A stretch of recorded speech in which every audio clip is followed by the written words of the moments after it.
Okay. On today's second and third gen, even though these are all third gen, but still,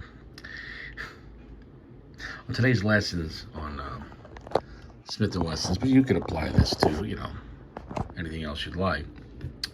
Um, Capacity versus compromise, right?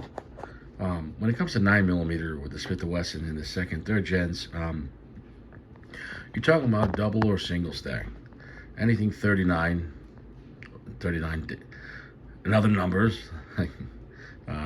etc. Um, 39, 13, etc. And I don't know. I know obviously the 39 in the first gen was full size, and then the second gen, the first compact one they made will be this, the 469 and the 669, which is this one in stainless. The point is, I don't know if they made a 39 compact at all in the second gen, unless it came from a custom. I don't know about that actually. Obviously, once the third gen came out, they had the 3913, and then in the end you had this one here at the value line, the 908, and then the Chief Special, which is a smaller version of this. But and it is a different guide rod.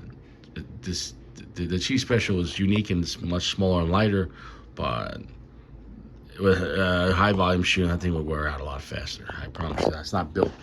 Yeah, it's built more of like a backup thing, or carry it a lot, not shoot too much. I had the Chief Special 9mm version of this, and cool gun, small as you can get, but in this lineup, but definitely a lot less beefier in the way it's built to compare to any of the 39, 59s or 69s. The point is this: compromise capacity. Generally, obviously, you get the full size, you're getting 14 to 17 rounds, because the original mags were 14 on the 59, and pretty much everyone that has, once the third gen came out, it went to 15, and then later on you have people with 16, 17 rounds. This is 17. So let's just say really, but flush, that's 17 rounds. That's the most capacity, but hardest to hide, biggest full size. This is in stainless steel, but you can get it in aluminum. You can get it in blued, which blued and aluminum would be the lightest to go in the full size. Obviously, this is the heaviest you can go, being stainless. So on the upper and lower, somewhere in the middle, you're going to get 12 rounds. We're talking about flush, because this mag could work in there. Flush, you got 12 rounds, which is a very nice carry piece. And this size, this was the first one to do it, and this is just the next version. This blend, you'd say, this compromise of size of, still being kind of like this, but just a half-inch shorter, and shorter here, carrying only 3 less rounds compared to back then the 15-rounder, but now 17. That's whatever. But the point is, if concealment and hiding, this is a great compromise, maybe the best compromise. If capacity is an issue, if capacity is an issue, then go with this one. But if capacity and concealment is really an issue, like, but depending on what you're wearing, or we really have to, keep it low key, then this is probably your best bet. If capacity, if only concealment's an issue, obviously you still want to protect your life, but a lot of capacity. What is a lot of capacity? I mean, my God, people in the mob used to walk around with a 5-shot 38. It is what it is. I know times change, but at the same time, like, here we go down to the single stacks. We got 8 rounds of full power 9mm, blazing hot, civil defense, which cycle's fine in it. Plus people wear out the gun. If you can afford to shoot this like 1,000 times in one day, you could afford another gun, and you could afford to buy a new spring every time you do that. So yeah, it's what it is. I fired 2 times with the expensive ammo. Like, yeah, it works, it cycles. I knew it would.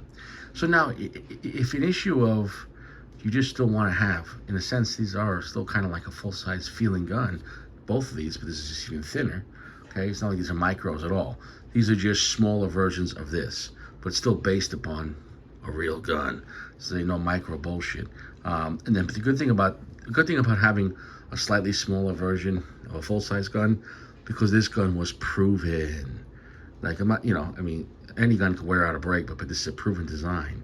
It's been made since the 50s, the 39 series. Then going on to the 59 in the 70s, or late 60s, or 50s, 70s. They started using that in Vietnam, some Navy SEALs. And then,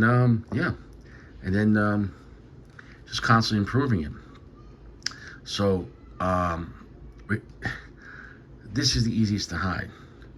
I'm going to show you I'll show you the back end. I feel like I'm a pimp now. All right, show them your ass. Show them that ass. I don't know why. All right, show them that ass. Look, I mean, that's a smaller ass, but it's easier to hide if you're in hot weather, and that, trust me, this thing, because this part here is going to be in your pants, right? This literally, especially if you're wearing a little of a thicker belt, dude, this thing just blends right in with the t-shirt. Like, dude, it's so easy to hide this. I'm not saying this is so hard to hide, but depending where you carry on your body, you know, it's a little more. When I say a little more, it is. Now, if you're not walking around town, you're just in your car and about your business, maybe that's not gonna matter, especially if you have colder weather. But if you're, you know, walking around and it's real hot and you're wearing just a t-shirt, this is better than having nothing. Because you say, hey, I'm in my gym shorts and a t-shirt. Well, this is better than having nothing on you, because if you have to worry about keeping it concealed, to be lawfully carrying, you have to keep it concealed. If that's the crime in here. If there's no open carry. If there's open carry, then shit, fuck, go for it, right? But yeah, so most ammo, most velocity, hardest to hide, easiest to control. A little less easy to control, easier to hide, less ammo. Same control between these two, really, but less ammo here, but a lot easier to hide. So between these two, the only difference is just capacity. Velocity, reliability, durability is really going to be about the same. So I take that back. Capacity is an issue, right? But then you're getting so much easier to hide. So it depends what you want, all right? And the feel of the single stack, I love it. Believe it or not, like, you're talking about the difference of 4 rounds. 4 rounds is nice though. If you need those 4 rounds, fuck. I carry an extra backup mag. But I like the way this carries on me better, I'll be honest. That single stack is just, it's so slick. You know, in some ways you could say single stack for most intents and purposes, and then if you really go into a situation where it's maybe real late at night and you're really worried about the area, just go straight to that, you know? In a way, this might just be pointless. Or in a way, like, this makes the most sense. These two, like, low pro, and then, like, you know, shit is the fan. Or this is like, just does kind of both. But it doesn't do it as good. This will never conceal as easy as this. And this will never, you know, be a control and more velocity like this. So in a way, LO's a factor. I mean, it's up to you.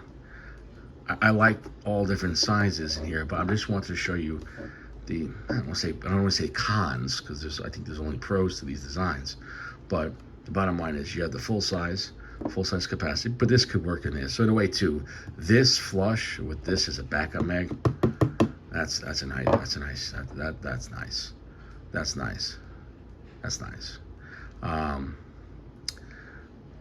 You don't have that option here. You can do 8 or 9 rounders with these, but you're paying for by losing some capacity. But this is a very low key way to carry, you know, and so it is what it is. It depends what you're trying to do. That's what I wanted to show you guys, the differences, and also make sure you eat fresh fruit. I can't stress that enough. Yeah, I mean it's important. It's important, you know.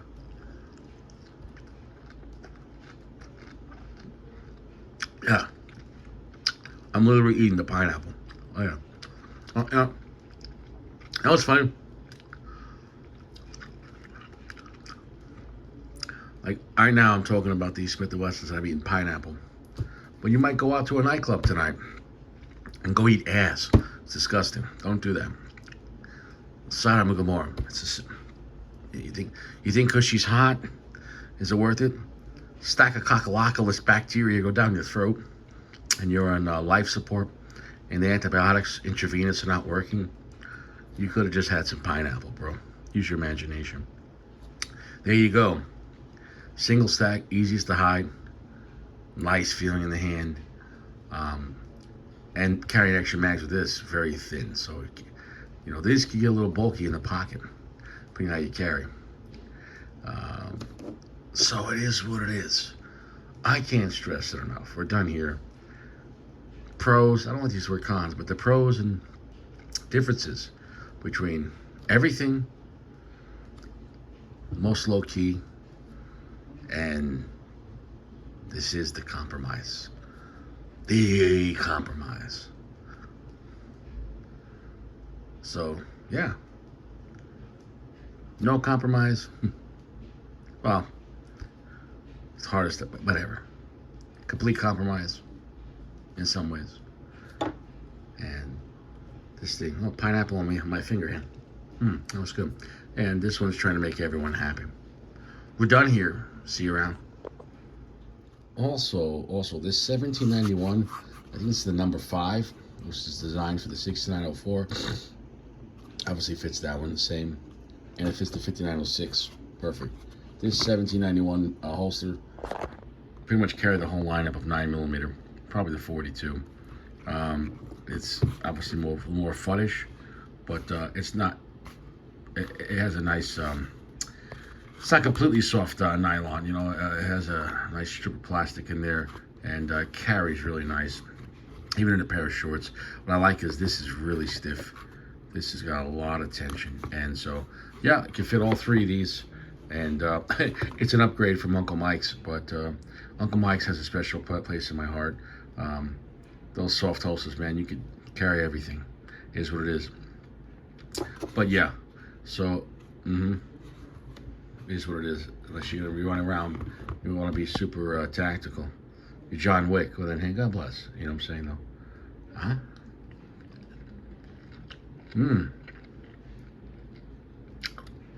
Number 5, I believe. That pineapple's great. Am I sure that was number 5? Doesn't sound. Just look up the 1791. Get the one that says for 6906. And 59 series, and you'll be good. It's nice. They all fit in there. One holster for the whole lineup. See you around.